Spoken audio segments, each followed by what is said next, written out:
Walk onto any busy building site in Europe and look for the machine that never stops moving. It is not the excavator parked in the corner. It is not the dozer.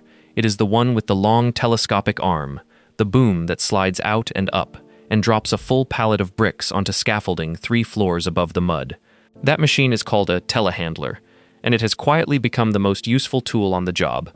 Now here is the part almost nobody says out loud. The company whose exact shade of yellow you picture, the second someone says heavy equipment, the American giant Caterpillar, does not actually build this machine. It could not build one worth keeping, and the firm that humbled it on this was a family business from a small town in the middle of England. Go back to the 1970s. On a British building site back then, moving material was slow, heavy, dangerous work. Bricks and blocks went up by hand, passed along a chain of men. If you needed to lift a load across soft, rutted ground, all you had was a rough terrain forklift that sat low and tipped its nose forward the moment the surface gave way. There was no single machine that could drive over a churned-up site, reach out over a wall, and place a load exactly where a bricklayer wanted it. Then, in the autumn of 1977, a company called JCB put one on the market and changed the job forever. They called it the Load-All. The first model wore the number 520. It had one clever idea at its heart: a single telescopic boom mounted along the side, an arm that slid out to a reach of 21 feet and could lift close to 2.5 tons. One operator, in one cab, could now do the work of a forklift, a small crane, and half a gang of laborers. And swap the forks on the end of that boom for a bucket, a muck grab, a set of bale spikes, or a work platform, and the same machine quietly became a dozen machines. JCB had not tweaked something that already existed. They had invented a whole category. They had spent years on it, building the first prototype back in 1974, sending machines out onto real sites to be beaten up and tested, sitting down with around 160 companies to ask what they actually needed. And when it finally launched, almost nobody noticed. In that first year, JCB sold just 64 of them. 64. Nobody driving past that yard knew they were looking at the future of every construction site on Earth. So who were they? Who out-invented the entire heavy equipment world on the one machine everyone would come to depend on? Not a giant, not a corporation with a research budget the size of a small country.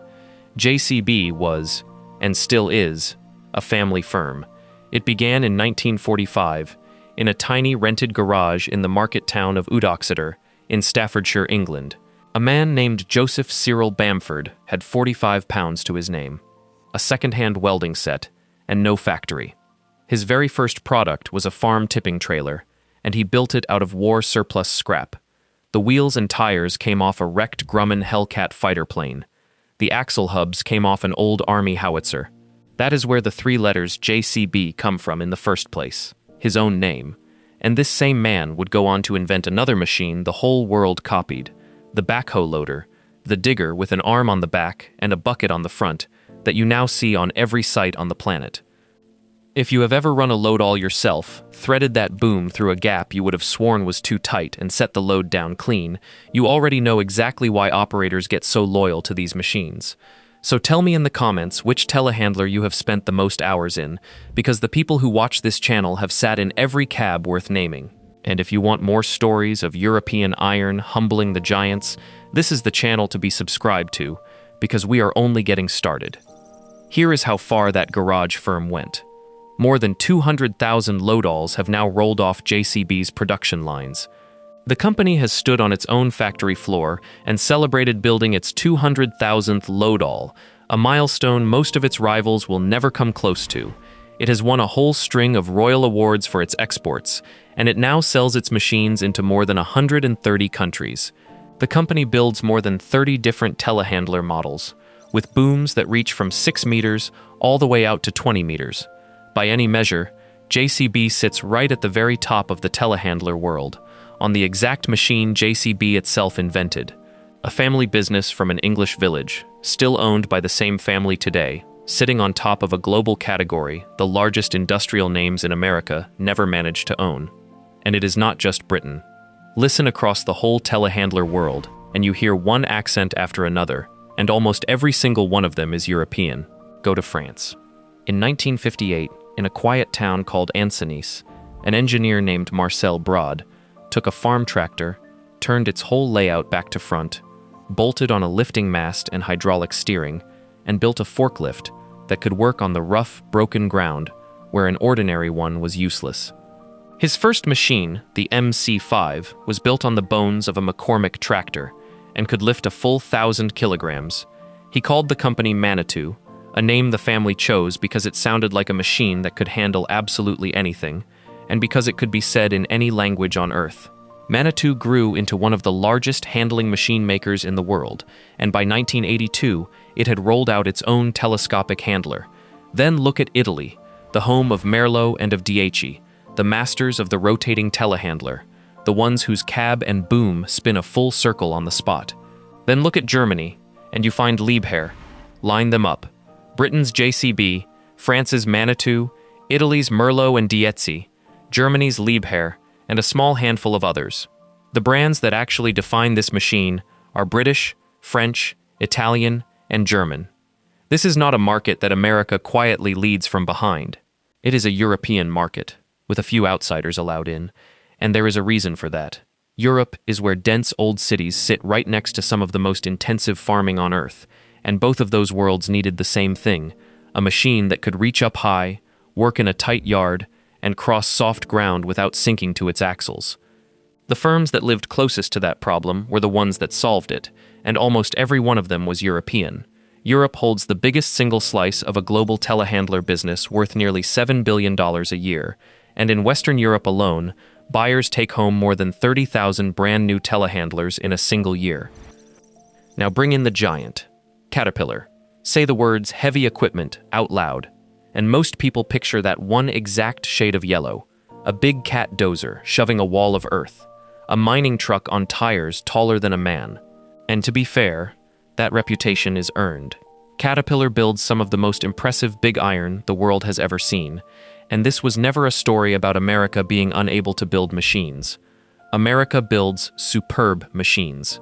This is a story about one specific machine, the telehandler, and the quiet, awkward fact of who actually made Caterpillar's version of it. Because here is the first surprise. Where did Caterpillar build its telehandlers? Not in Peoria, not anywhere in the United States at all. It built them in Leicester, in England. Caterpillar's plant in Leicester was, as it happens, the very first factory the company ever opened outside America, back in 1952. And it was English hands, on an English production line, that turned out Cat's telescopic handlers. Think about that for a moment.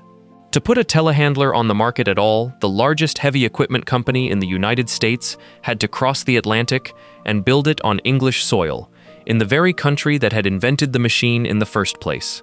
Caterpillar has built machines in Britain for more than 70 years, and that Leicester plant is still a serious operation today. But on this one machine, the American badge was always riding on European ground. And if that alone surprises you, that the great American giant's telehandler was quietly made in England and not in America, then you are exactly who this channel is built for. Pulling the badge off a machine and showing you where it was really made, and who really engineered the iron underneath, is the whole point of what we do here. So subscribe and stay with it, because the part that comes next is worse. Because then Caterpillar did something that tells you everything about how much it valued this machine as its own. On the 2nd of December, 2005, it sold the whole thing, the designs, the tooling, the intellectual property behind its telehandler line, all of it, to an outside manufacturer called JLG for $51.4 million. And in the very same breath, Caterpillar signed a 20-year agreement not to finally start building the things properly in-house, but to have that outside company build the machines and hand them back with the Caterpillar name bolted onto the boom. Caterpillar's own language for the deal was that it married Caterpillar's brand and distribution with the other company's design strength. Translated out of the press release, that means Caterpillar supplied the name, and somebody else supplied the actual engineering. Many of those machines wearing the Cat badge were then assembled at a plant in Belgium. So the proud yellow telehandler with the Caterpillar name stamped down the side of the boom was drawn up by other engineers on someone else's drawing board and built on someone else's line in a European country for a giant that had looked at the machine and decided it was simply not worth owning outright.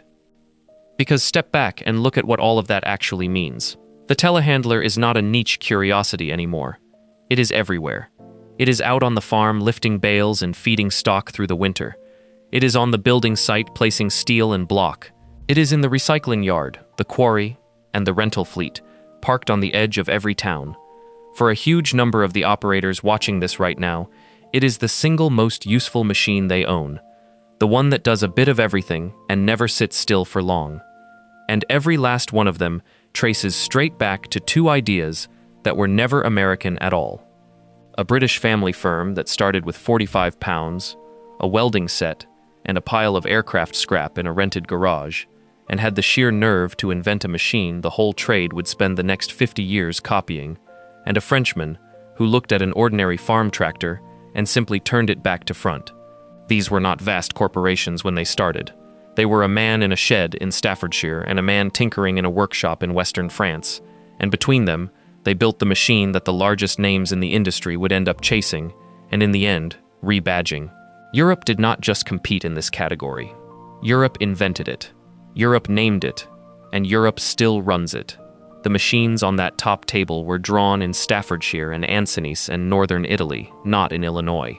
And the biggest machine maker on earth, the one whose color you pictured the very moment this started, looked at the one tool every modern site now leans on, and decided it was cheaper to borrow it, badge it, and quietly hope you would never ask who truly built it.